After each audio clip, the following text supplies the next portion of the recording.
For 7 years, someone seemed determined to destroy Cindy James's life. The phone calls never stopped. Letters arrived without warning. Windows were smashed. Her pets were harmed. She was attacked, bound, left unconscious, again and again. Police investigated. Private investigators investigated. Friends feared she would be killed. Others believed something even stranger, that none of it was happening. Then on May 25, 1989, Cindy James was found dead. Her hands and feet were bound. A nylon stocking was wrapped tightly around her neck. Lethal drugs were in her body. And after one of Canada's largest investigations, police still couldn't answer the simplest question: who killed Cindy James? Or did anyone?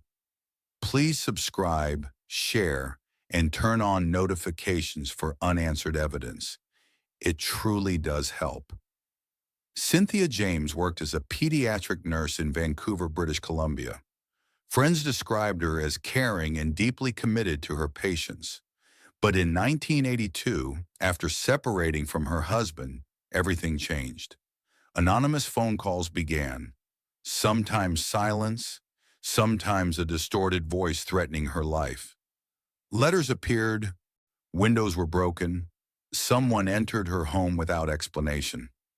Then came the attacks. Cindy was found unconscious on more than one occasion, bound with nylon stockings, cuts and bruises covering her body.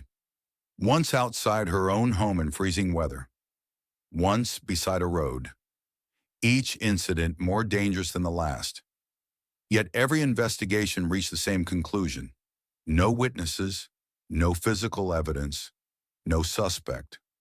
A private investigator hired by the family later said he arrived skeptical and left convinced someone was genuinely terrorizing her.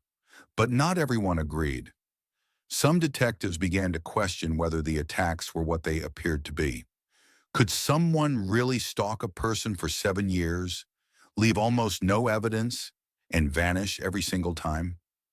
Psychologists were consulted. Some suggested Cindy may have been suffering from a severe psychological condition. Others pointed to injuries they believed would have been impossible to self-inflict. The case divided everyone who touched it. Then, in May 1989, Cindy disappeared. 11 days later, her body was found in an abandoned lot near Richmond, British Columbia. Hands and feet bound, a nylon stocking around her neck, large amounts of morphine and other drugs in her system. Could someone have restrained her after administering the drugs? Could she have done it herself at those levels? Neither explanation satisfied the investigators. The coroner's inquest reviewed thousands of pages of evidence. The jury returned one of the most haunting findings in Canadian criminal history: an open verdict. Neither homicide nor suicide, simply undetermined. More than 3 decades later, no one has answered the question that has followed this case from the beginning. If someone was stalking Cindy James for 7 years, where did they go? And if no one was, how do we explain everything that happened to her? The final chapter of Cindy James's story remains unwritten.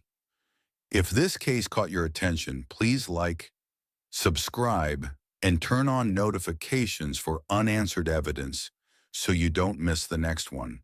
New cases weekly.